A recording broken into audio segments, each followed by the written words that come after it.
नमस्कार मंडळी, कसे आहेत सगळे? मस्त ना? मी पण छान. माझी कामाची सुरुवात तर झाली होती. आज तुम्हाला माझं जे काही डेली रुटीन आहे तेच तुमच्यासोबत शेअर करणार आहे. तर व्हिडिओ शेवटपर्यंत नक्की पहा आणि आवडला असेल तर लाईकसुद्धा करा. तर सकाळी 5:30ला उठलं की जे माझी कामं चालू होतात ते संध्याकाळी 11पर्यंत कामं कंटिन्यू चालू राहतात. तर इथं सकाळी 5:30ला उठलं की सगळ्यात अगोदर मुलीचं आणि यांचं आवरून द्यायचं, त्यांचा टिफिन बनवायचा. ते दोघंजण बरोबर 7 वाजता घरातून बाहेर पडतात. सोनाक्षीला सकाळची शाळा आहे आणि अर्णवला दुपारची शाळा आहे. तर मिस्टर सकाळी कामावरती जाताना मुलीला शाळेत सोडतात. त्यामुळे त्यामुळे मला सकाळी सोडायला जायचा एक फेरा माझा वाचतो. मग दुपारी मी अर्णवला शाळेत सोडायला जाते तेव्हा तिला शाळेतून घेऊन येते. तर सकाळी 5:30ला उठले की त्यांचे दोघांचे टिफिन, अंघोळ्या, नाश्ते हे सगळं आवरायचं आणि 7 वाजता ते दोघंजणं जातात. मग राहिलेल्या चपात्या वगैरे करायच्या. बाकीच्या ज्या गोष्टी असतात की अंघोळ करूनच डबा वगैरे बनवायचा, या गोष्टी मी सगळं फॉलो करत नाही. कारण खूप लेट होतो. त्यामुळे मग पटकन त्यांना जायचं असतं. सोनाक्षीच्या वेण्या पण घालायच्या असतात आणि आपण ह्या सगळ्या गोष्टी नंतर पण करू शकतो. मेन महत्त्वाचं जे माणसं कामावर जाणार आहे त्यांना वेळेवर पाठवणं गरजेचं आहे. सोनाक्षीची शाळा असते, उशीर होतो, त्यामुळे ते दोघं पण वेळेवर जायला हवेत. एवढंच माझा अट्टहास असतो. त्यामुळे माझ्यामुळे उशीर व्हायला नको. त्यामुळे अगोदर त्यांचं आवरून देते आणि त्यांना वेळेवर पाठवून देते. तर ते गेले की मग बाकीची कामं आपल्याला पटापट आवरता येतात. त्यानंतर मग मी फ्रेश वगैरे होते. मग आई पण उठतात आणि अर्णव पण उठतो. त्यांच्या अंघोळ्या, नाश्ते, मग आम्ही सगळेजण नाश्ते करतो आणि मग मी भांडे घासते. भांडे घासून झाले की लगेचच फरशी पण पुसून घेते. आई कपडे धुतात. असं करत आमचं पटकन 11 वाजेपर्यंत काम होऊन जातं. अर्णवला टिफिन बनवायचा असतो. तर सकाळी लवकर भाजी बनवलेली असते 6 वाजता. त्यामुळं मग तीच भाजी मी टिफिनला देत नाही, कारण दुपारी त्याची रेसिस उशिरा होते. 3 वाजता, 2:30-3 वाजता होत असेल तोपर्यंत भाजी खराब होईल म्हणून त्याला दुसरी भाजी बनवायची असते. तर आज त्याच्या टिफिनमध्ये मला वडे बनवायचे होते. तर इथं मी अख्खे मसूर भिजू घातलेले आणि सोयाबीनसुद्धा भिजवून घेतलेलं, मस्त याचे वडे बनवायचे होते. तुम्हाला याची रेसिपी पाहिजे असेल तर नक्की मला सांगा. तुमच्यासोबत पूर्ण रेसिपी डिटेलमध्ये शेअर करेन. तर सोयाबीन मस्त गरम पाण्यात भिजवून घेतलेलं. तर इथे माझी त्याची सगळी तयारी चालू होते. अर्णवला डबा बनवायचा असेल तर पटकन कामावरून घेते आणि लगेचच टिफिन बनवून घेते त्याचा. परत मला 12 वाजता त्याला सोडायला जायचं असतं आणि 12 वाजेपर्यंत भरपूर अशी कामं होऊन जातात. काम लवकर झालं तर अर्णवचा डबा पण बनवून घेते आणि लगेच स्वयंपाक काय करायचा असेल तर तो पण आवरून घेते. कधी कधी रेसिपी शूट करत जर टिफिन वगैरे बनवत असेल तर मग बराच वेळ जातो. त्यामुळे मग राहिला असेल स्वयंपाक तर आल्यावरती करते. मग स्वयंपाक झाला की पाणी वगैरे भरून घेते. जेवणं करूच तोपर्यंत 3-3:30 होतात. पाणी भरायचं, जेवणं वगैरे हे सगळं होईस तोपर्यंत 3:30 वाजतात. त्यानंतर मग आपलं जे रेसिपीचं चॅनल आहे त्याच्यावरती मला रेसिपी अपलोड करायची असते. त्यासाठी मग मी रेसिपी बनवते. 3:30ला बनवायला घेतली की 4:30-4:45पर्यंत बनवून होते.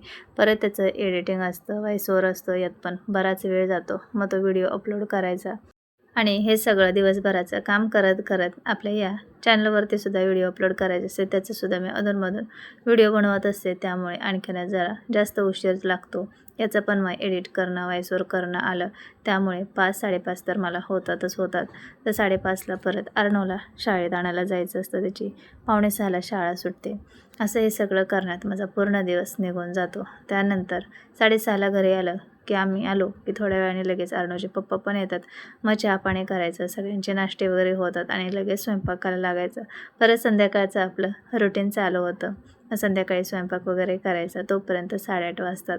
परत किचन पुसायचं, सगळ्यांची जेवणं होणार, भांडे वगैरे घासायचे. हे सगळं करण्यात 10-10:30 वाजतात आणि राहिलेली काही कामं असतील ते सुद्धा आवरण्यात 11 तर वाजतात.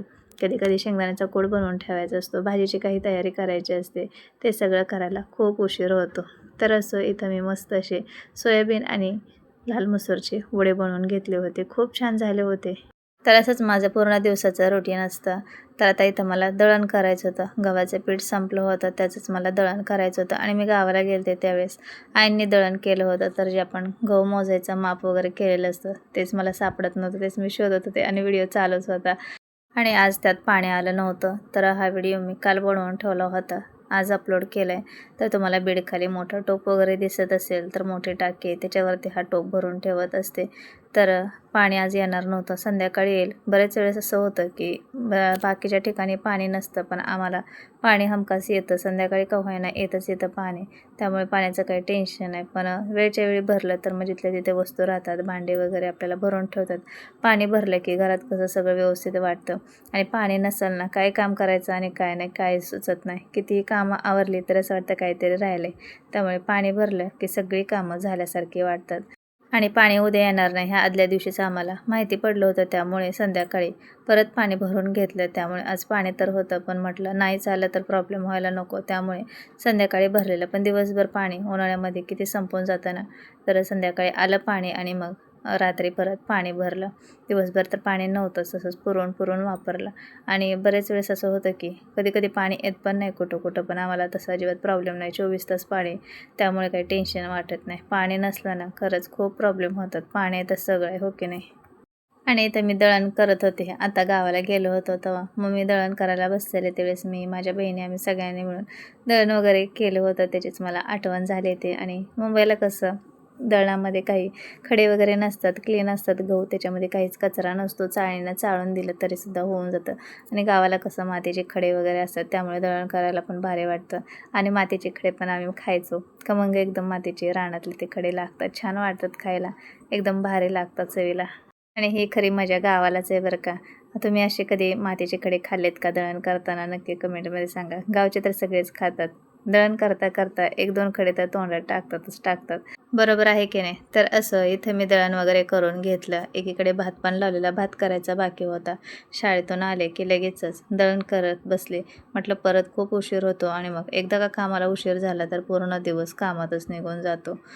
तर दळण केल्यानंतर आम्ही जेवण वगैरे केलं आणि माझं जे काही व्हिडिओचे काम आहेत, रेसिपी अपलोड करणं, या चॅनलवरती short video, long video upload करायचं, तोपर्यंत माझा दुपारच्या नंतरचा टाईम सगळा निघून जातो. तर असंच असतं माझं डेली रुटीन. आणखीन व्हिडिओ पाहण्यासाठी चॅनलला सबस्क्राईब, लाईक करा. बाय.